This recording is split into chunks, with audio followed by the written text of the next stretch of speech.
This call is now being recorded. Yes, Amma. Calloc, malloc. Calloc, Malloc, malloc, Malloc and Calloc. only two. realloc free. Realloc free. So these are all the four functions, and all are stored in which header file? They are defined in which header file? stdlib. STD. stdlib.h. Okay, standard library header file. In that, all are declared, also defined. So, and the syntaxes of all these are okay. Already we discussed, and even we started that malloc. Malloc full form is memory allocation. Excuse me, there is a problem. Okay, you have to wait for 5 minutes at least.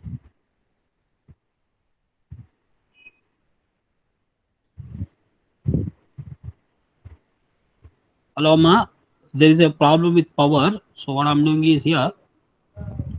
So I have to restart, I think, system. Are you all there, sir? Ma? Yes, sir. Yes, sir. Yes, Sir. sir. Yes, Excuse. sir. Yeah, please excuse. Actually, I didn't observe that my system that I not plugged in. So, so what is the concept here? In malloc already we have seen. Okay, this is nothing but what's that? Memory allocation method, and this is used for allocating single block. Okay, single block is we can imagine as if it is what a single dimensional array. So for allocation of single block, we take malloc, and size of that malloc is what's up? Size of operator using which we calculate the data type whose block we want to prepare, and such a block's number we can okay create. So thus the overall syntax is malloc of n into size of some data type. Okay. Yes, Amma. So, Yeah, I told you no already. Hello, hello, Amma. That's what I told you already. That my sir, power problem has taken place, so I'm rejoining. Okay, just wait.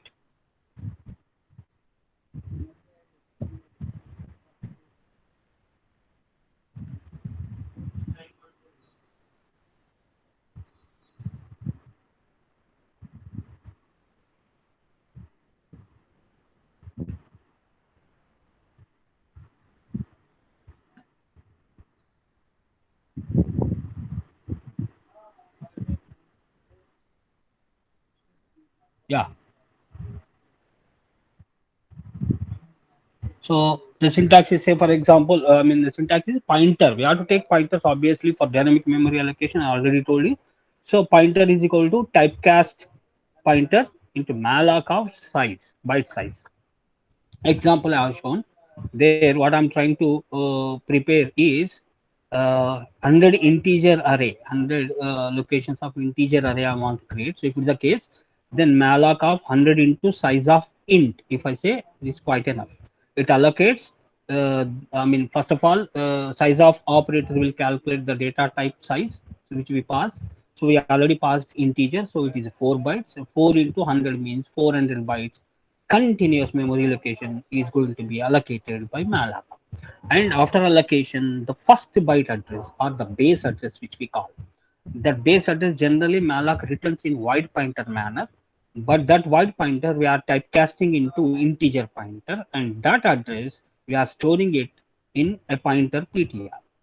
And in case if the malloc is unable to allocate the memory, if the heap is already full or due to some reasons, okay, if the allocation is failed, then it returns null pointer. So after doing this exercise, we have to check whether the pointer is holding null or not null. If it is null, then we have to, we cannot process further because memory is not allocated.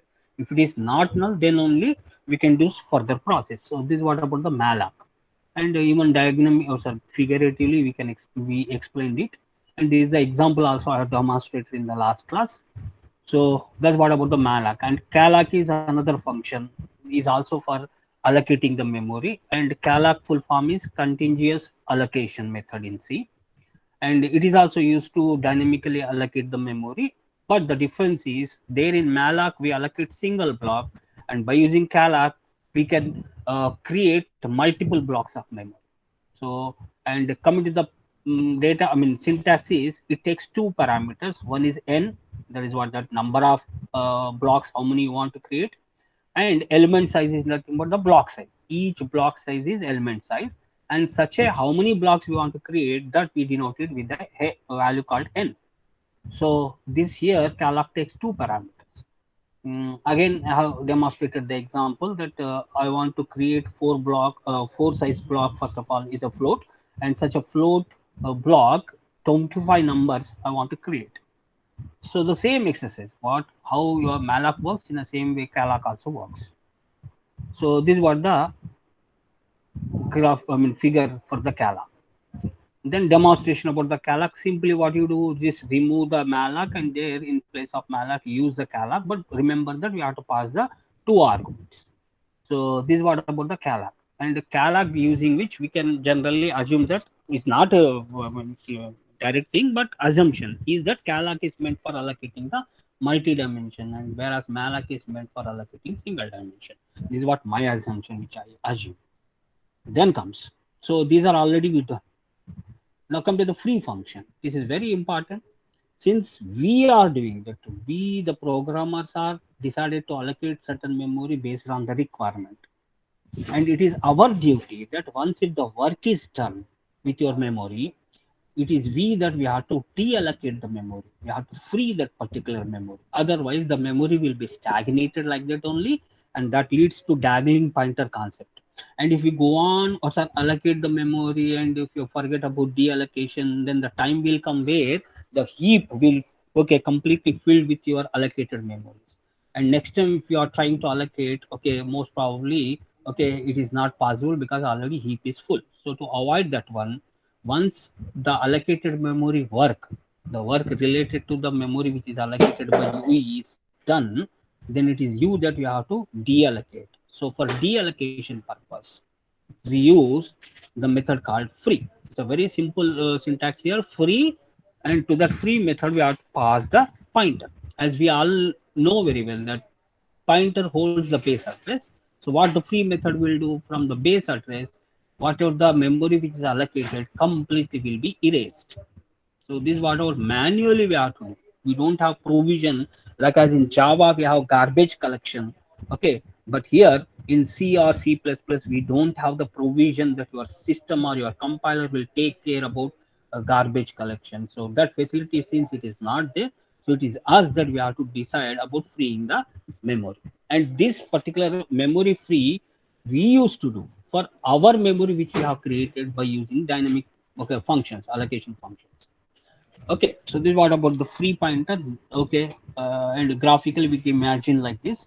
Say I have taken first of all a pointer, and to which 5 blocks of integer I have created by using calloc.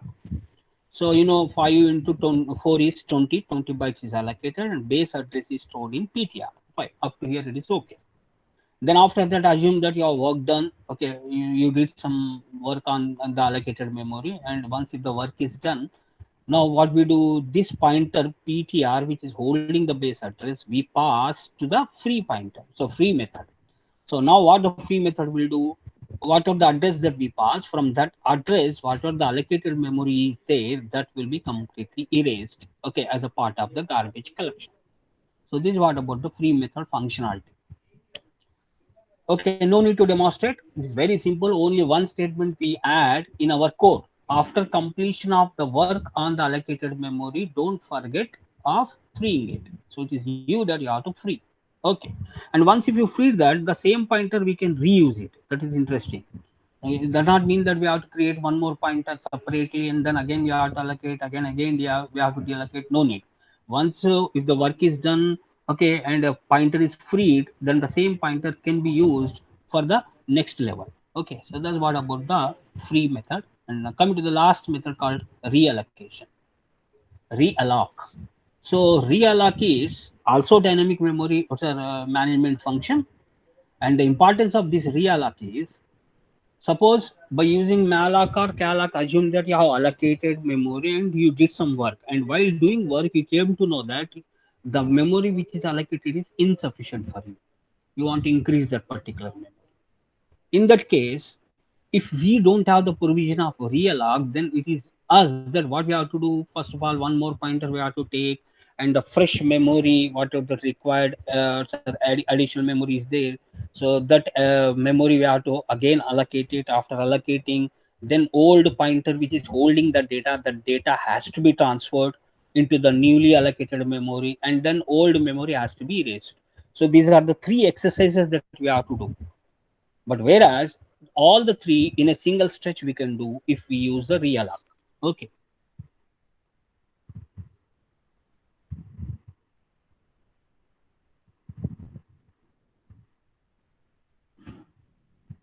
So if we use a realloc, all the same we can do at a stretch. So how means? Let me explain through what's this one. What I'm trying to say, sir, assume that using malloc, say you already created a memory. PTR is equal to malloc of 5 into size of int. So you know that your PTR is a pointer, okay, and beside this, somewhere in the memory, 5 locations of integer is allocated, and if suppose base address is something called 2000, then this 2000 is what's stored in PTR. So PTR, thus we can imagine that it is holding the base address of the allocated memory. Now after this, say some work is done on this, say something by using the elements of this array, you did something. Now after that, okay, we came to know while doing this, okay, you came to know that this size of 5 locations of integer is insufficient for you. You want to increase to 5 more. That means basically I assume that you need 10 locations of integer. So in that case, if we don't have the provision of realloc, then what we have to do is we have to take one more pointer, say qtr, say, and then in that qtr, all of you, again we have to, okay, allocate in a fresh with the 10 locations of integers, 10 integer locations by using what's a malloc. So thus qtr is one more pointer that is holding the address of an array of 10 locations of integer. So this I am doing separately because I came to know that previously allocated memory is not sufficient for me. So for that purpose, in a fresh, what I did, I have taken a pointer and the base address says something, it is 3000, that is stored in qtr. So qtr is holding 3000, which is base address. So in a fresh, what I did, I have created the 10 locations. That means I increased. Okay. And this was the first exercise that we have to do, first step that we have to do. And the second thing is, say for example, in the old array already I have stored some data in this. Assume that this is the data which is already stored. After doing some work, you came to know that you want to increase the array. So in that case, we allocated a separate pointer is created. We allocated the memory. This is what the thing which has taken place in the first step. And the second step, what you have to do, from the old array, qtr of I is equal to ptr of I, we have to say, where I varies from 0 to 5. Sorry, 0 to 4. So from 0 to 4, whatever the old array elements are there, that is 5, 10, 15 data elements. So that data elements, okay, in the respective newly allocated memory, we have to transfer. This is what the second step that we have to adopt. So as a result, you'll find here 5, 10, 15, 20, 25. This is not the correct syntax, for acceleration purpose, I'm using this one. Okay, so this is what that ith location, 0th location of PTR is transferred into 0th location of QTR. Then first location of PTR value is also transferred into first location of QTR. So likewise, all the 5 elements of the old array are now transferred into new array. This is the second exercise that we have to do. Third exercise is that whatever the previously allocated memory is there. As I told you that since this memory is allocated by us, so I told you that we have to deallocate this memory. So the third step in which what you have to do, we have to say free of PTR.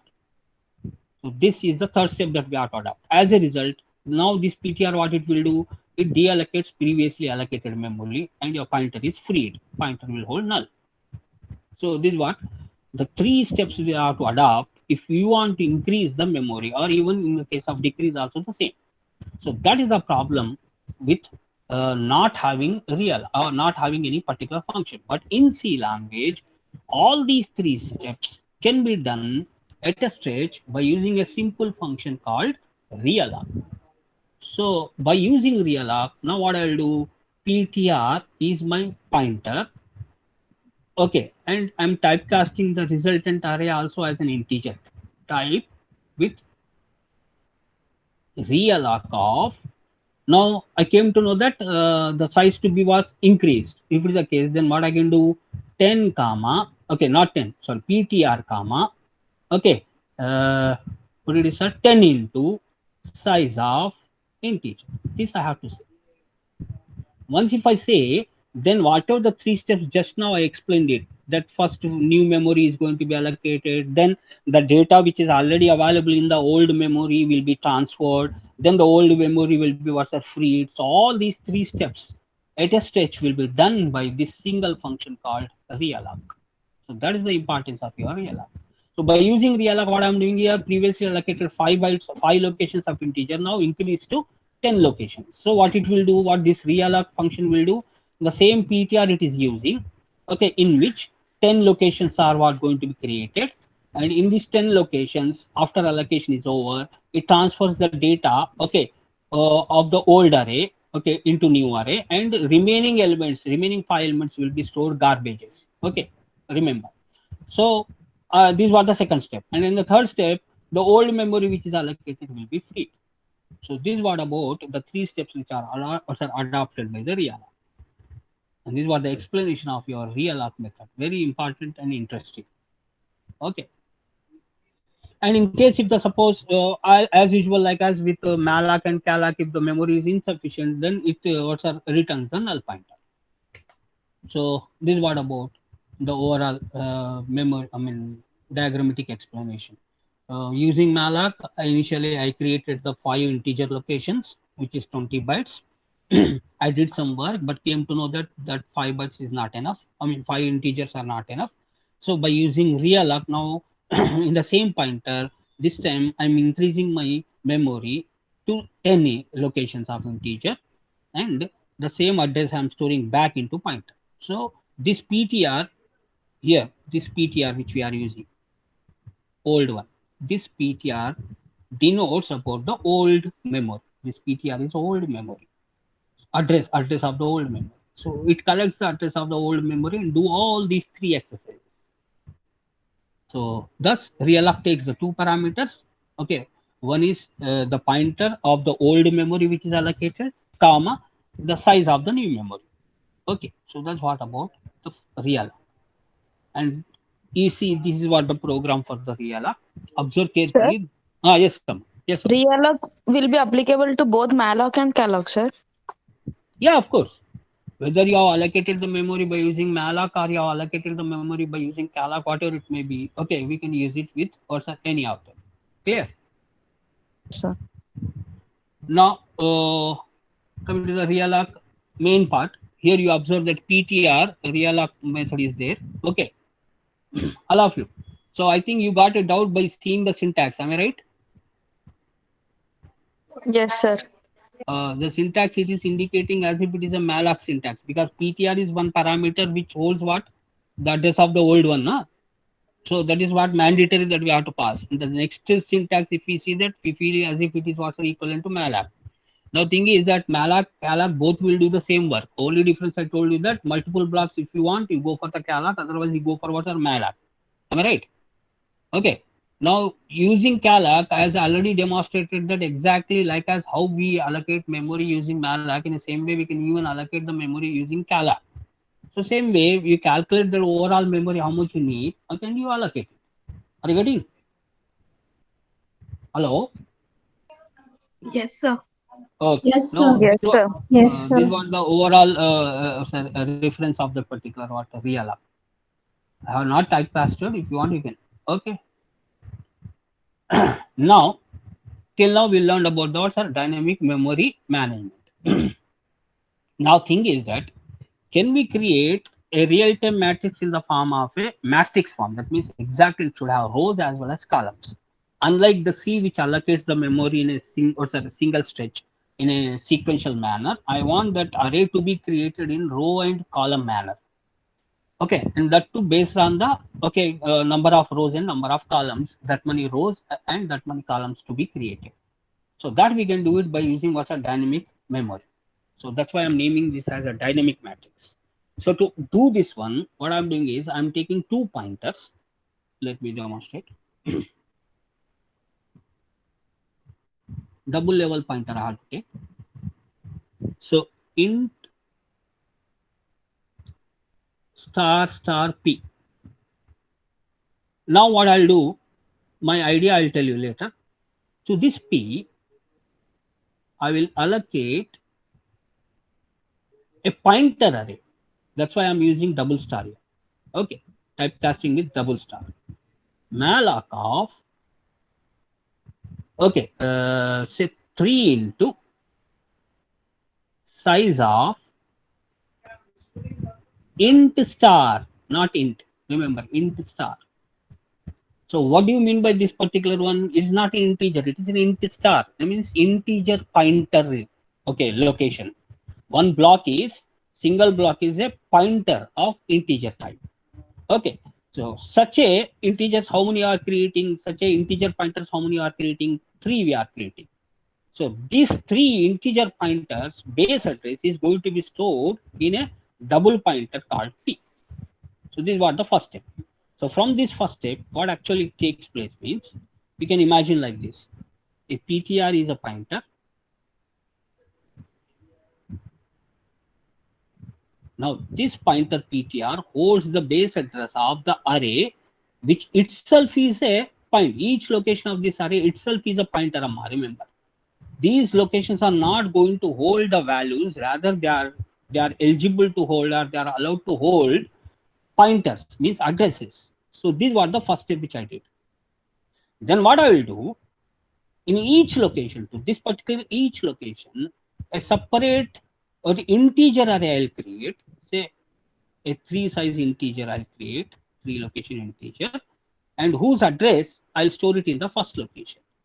Then what I will do, I'll create one more array of same 3 size, and the base address of the second I'll store it here in the second integer pointer location. And the third one I'll create it and will store in third location.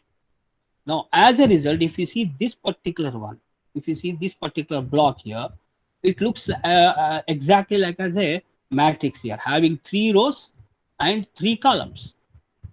Having 3 rows and 3 columns. Okay, so that I'm trying to do here. So first step is over. As per the first step is concerned. Yes, Amma. So can we create a double pointer without a single pointer, sir, without its address? Doesn't it throw an error? No, it won't throw. I'll demonstrate. Don't worry. Okay. Hello.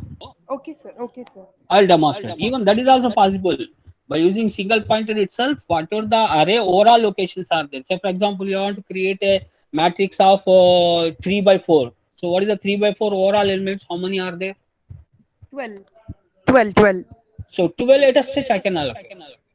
And once if the allocation is done, then we learned even in the discrete structures or somewhere, to access the elements, what we can do is we can apply the concept called row measure or column measure. Row wise, when you are storing the elements, row measure formula we have to use to access the elements. Similarly, if you are allocating the memory column wise, then column measure method we can adopt it to access the elements. So that method is also possible. And this is what exactly I'm trying to do. What I'm trying to do is I want that it should be in a matrix form, unlike your C, which allocates all these 3 by 3 9 elements in a sequential manner. No, I don't want them to be allocated in sequential. Rather, I want them to be allocated in this form. This form indicates that there are 3 rows are there and 3 columns are there. Therefore, this 3 by 3 is a matrix I can treat. So for that, first step is already explained. Through this first step here, with the help of this first step, this array is created, and this array is having 3 locations, remember, and these 3 locations are not going to hold any data, rather they are going to hold the addresses. Now for that, what I will do, I'll take a for loop here, starting from 0th location, will continue up to 3 locations by incrementing.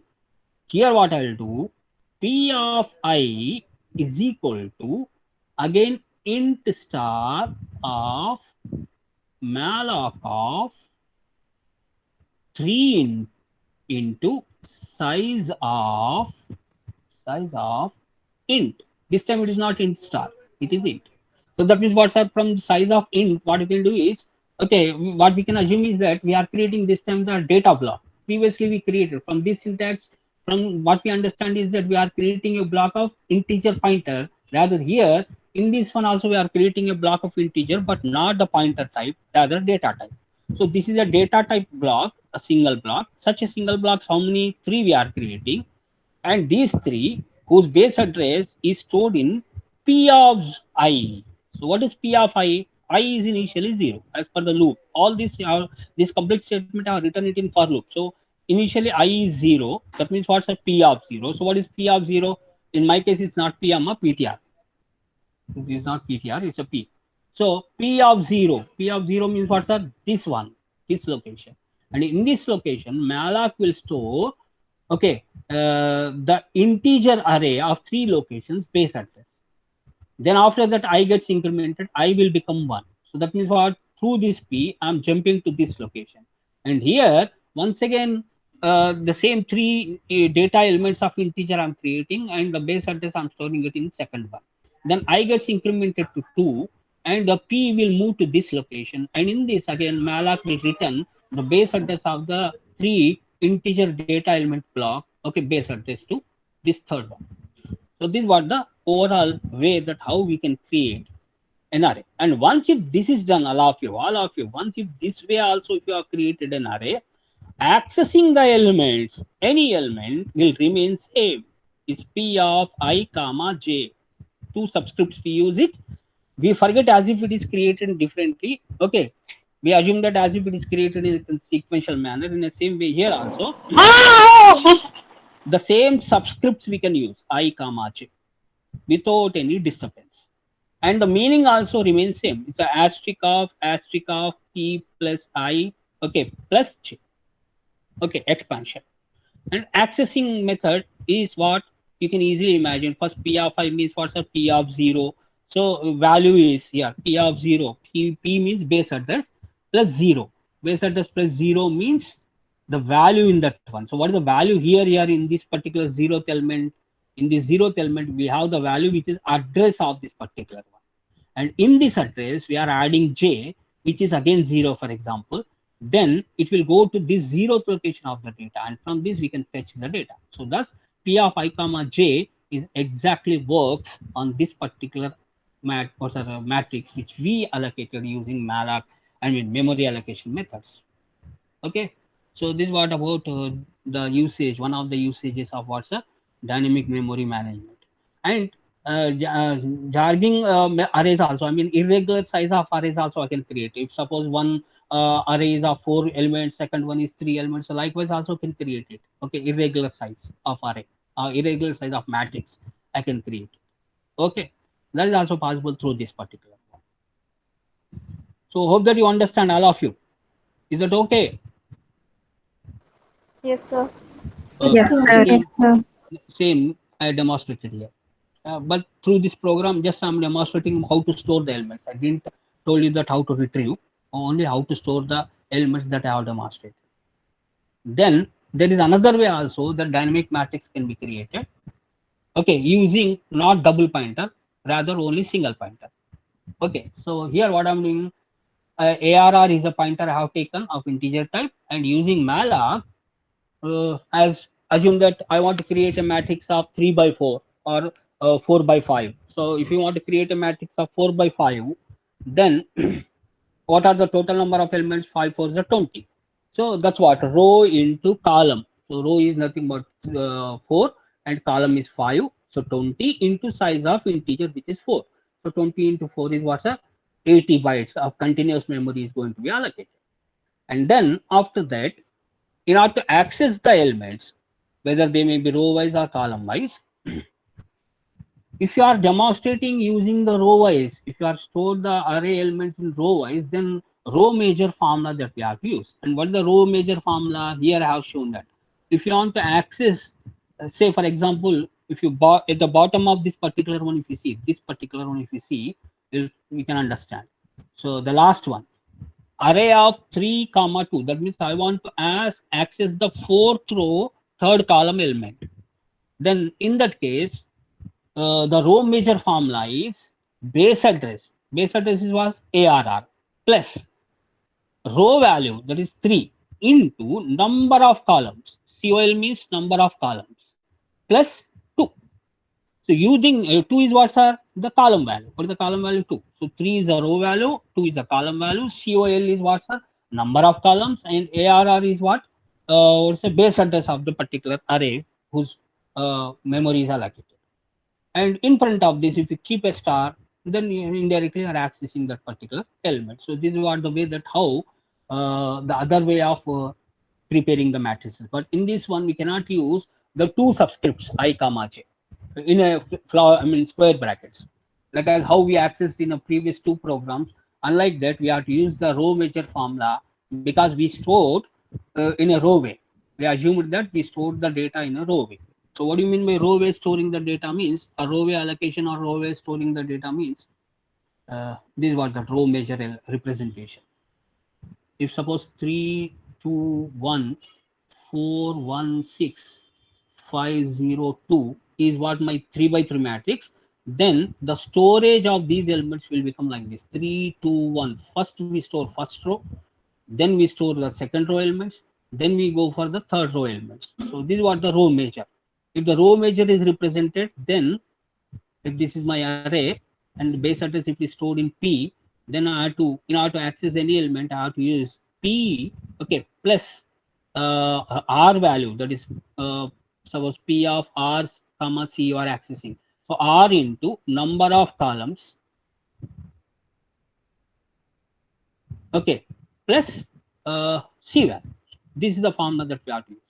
So if you want to access the elements of this particular row major representation. Similarly, we can even represent the column pay also, that is 3, 4, 5. First store 3, 4, 5 first, that is first column elements, then 2, 1, 0 second column elements, then 1, 6, 2 third column elements. So this way of representation is called as column major. And if you are using column major, I think if I'm not wrong, the formula will become P plus R plus C into number of rows. I have to verify, Amma, I'm not sure, or otherwise just Google it, you'll find. Okay, number of rows, not columns, number of rows. Or P plus C into number of rows, C into number of rows plus R. I think this we have to use. If you are if you have decided that you want to store the elements, or you have stored the elements in a column major way. So this is what, this also we can do it by using dynamic memory, and that I have demonstrated through this simple program. Okay. And from this, what we are understanding that we represented in the form of a row major. In the detail explain cheyachama, all of you, we can explain it in detail. You know, we create the addresses regularly. After creating the addresses, you try to see that exactly you will get the answer. If time permits, I'll demonstrate. So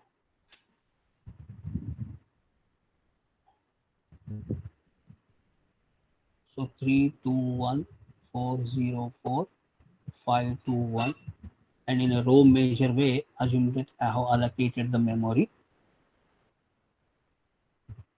See, what the problem here? 3, 2, 1, 4, 0, 4. Wait, Amma.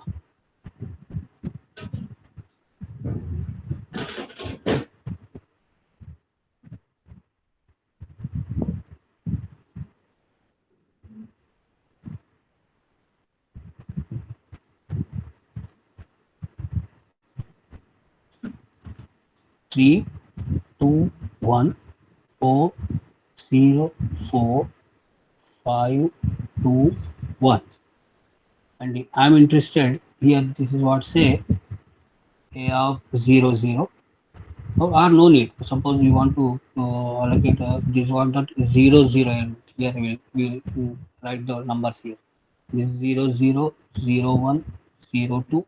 This is 1 0 1 1 1 2. So 0 0 0 1 0 2 1 0 1 1 1 2 2 0 2 1 2 2. These are the elements, and we are interested in address. Address is important for us. Where is my cursor? Here is my cursor. So addresses are say 200. This will be 204. This is 208. This is what 20, so 210, 212, so 2 not 210, 212, 216, 2 how much am I? 220, 224, and this is what the 228 and 232. Address is correct, Rasanamma. 4 bytes assuming. Okay, na? Yes. Oh, okay, and say this is what my P. P holds 200 base address. Now, suppose if I want to access P of 3 by 3 kadamma, say 1 by 2. So what is 1 by 2? Which element amma? P of 1 by 2 means, what do you mean by this P of 1 by 2? Which element we are referring in this matrix? Second row, third column. 4. This last 4. This last 4. Yeah, we are 12 referring to 12 is the one.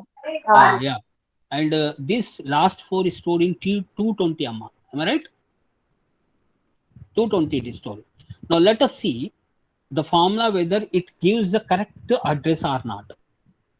So in a row major representation, I told you the formula will become like this. This is the formula that we have to use. Base address plus 1 into, because my R value is 1 and C value is 2. So R into, that is 1 into number of columns. How many number of columns we have? 3. Number of columns amma? 3 by 3 kada. So it is 3. Plus, yeah, plus C. What is C? 2. మీకు అర్థమవుతుంది అమ్మా ఇగో ఈ అరేలో P of 1, 2 అంటే మీరే చెప్పారు that you are going to get 4 అని. Okay, that is nothing but we are referring the second row, third column element. So the second row, third column element is 4 because the indices starts from 0 0. So now let us see whether this formula works out on our memory or not. So asterisk of, what is base address? Yes, amma. Base 200. address. 200. Plus 1 into 3, 3 plus 2. 3 plus 2, 5. 5, how many integer locations? 5 integer locations are 10 amma. Each integer is 4. 20. Each 20. So 200 plus 20. So it is asterisk of 220. Are you getting? Asterisk of 220. And asterisk indicates what, sir? The value at 220. Asterisk is nothing but value at 220. So directly your cursor will move to 220. Where is the 220? This is 214, 216. Here is 220. And in this 220, what are the values there? That will be fetched. That means what, sir? 4 is what fetched. And that's what exactly we able to move, we able to travel direct to that particular element. Similarly, let me take one more example on the same. I want to this time refer P of 2 by 1. Means third row, first column element. Sorry, third row, second column element. Can anybody tell me what is the third or second column element? 2, sir. The 2. last 2. What is the base address? I mean address. 228. 228. So we'll try to derive this one, whether we are going to get the address 228 or not. R is 2 here, C is 1, R is 2, C is 1. Number of columns is 3. Now again the formula is asterisk of base address plus R into number of columns plus column. So thus if I substitute the details here, base address is 200 plus R is 2 in my case into number of columns are how many? 3 plus C is what, sir? 1. So simply the values how stored here. So what is 3 to the 6 plus 1? 7. 7 integers. Each integer is 4. So 7 4s are 28. 28. So 200 plus 28 is 228. And in front of this, since we are using asterisk here, asterisk denotes that fetch the value in the address 228. So it will directly take you to 228. Here is my 228 address. Here is. And from this 228 address, it will fetch the value. What is the value which is going to be fetched? 2 is the value which is fetched. And you know, as per the subscript value is concerned, P of 3 comma 2 itself is again what's that 2 only, as we have seen that. P of 3 comma 2, when you are referring, it is 2. So this is what that formula that we have to use, or we have used here when we are allocating a single block of matrix. It is a matrix here. See the very first statement, Amma. Single pointer, but the usage here, I am allocating the memory by using single pointer array, and by calculating the overall elements. You know, when I'm saying 5 by 4 means what are 5 rows and 4 columns, so 5 4 is 20, or some 5 by 6, so 30 into size of integer. So likewise, row into column into size of integer, a single block of memory I have created. And after creating, it is up to us whether we are storing the elements in row wise in that array, or we are storing the elements of the matrix in a column wise, is up to us. If we are storing the elements in the allocated memory in a row manner, row measure way, then this is the formula that we have to use it. Base address plus, okay, ith element which we are referring, ith row into number of columns plus jth columns. That is nothing but P of I comma j, or P of ij, when you are referring the ijth element of the matrix. So that's what about the other method of allocating the memory, okay, using dynamic allocation methods. So this is what the end of your, okay, memory management functions, Amma, and arrays. Any doubt in this, Amma? Yes, Amma, any doubts? No, sir. No, Right. sir. Okay, Amma, okay. So that's all, Amma. I even tried to demonstrate this. Next one is what's the strings here. Okay. Next topic is strings, but I have decided that this I will continue it in the next class only, Amma. Okay, with permission. Strings are very simple, like as you know, till now we handled with integers and float arrays, na. But when we are talking about the character array, okay, character array which ends with the null character. Null character is nothing but \0.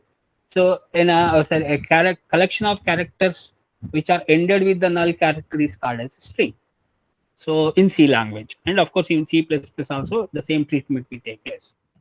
So any character array which ends with the null character is a string, and these strings play very important role as a part of the data in the world. Okay, whether you are referring to any search engines or whatever, maybe we go on type the things, whatsoever the messages, WhatsApp messages, everything, everywhere we use strings only. Okay, so these strings plays very important role. So how the strings can be declared a single again in here also character array which we are calling it as a string ended with the null character. These strings are also again single dimensional, single string we can create it, or multiple collection of strings we can create it. That is nothing but multiple dimensional array. So the same arrays only, don't get confused. Same like as how integer and float arrays are created, in the same way character arrays also we can create it. The only thing is that simply if you create the character arrays and if you forget about ending them with the null character, then they are not called as strings, rather we call them merely the array of characters. But if you want, they should behave like a strings, means every character array should end with the null. So that care, additional care only that we have to take. Otherwise, remaining all accessing the elements and all other exercises which we do remain same. But slight changes are there. That changes we'll learn it in the next class. So through this, what I have tried here is a single dimensional string only. I mean, single dimensional array of characters which is string only we are dealing with. Later we'll tell you, okay, within one class, I mean within just 5 to 10 minutes, how double dimensional string arrays we can create it. That we'll see it later. But single dimensional array of string, I mean array of characters, that is string, is very important. And initially we learn very less here how to initialize the how to declare the character array, that means strings, how to generate the strings, how to store the data into it, how to retrieve, all these things are there. And after that some string management functions are there. That useful string management functions also we'll discuss it. And as I told in the beginning, that this is what the place where one can improve the logic amma. Okay, to to improve the logic, this is the place one can easily improve, because a lot of interesting programs that we can do, but we don't know whether time permits for us or not. But what I'll do, I'll try to at least show some selected programs on this. Okay. So we'll deal this with later in the next class only. Thank you, Amma. And I'm winding up here. Chandrika madam, are you there in the class? Chandrika madam? Is Chandrika madam is there? Yes, sir. Yes, sir. I'm there. Yeah. Today I'm winding here only, madam. Yes, sir. Okay, sir.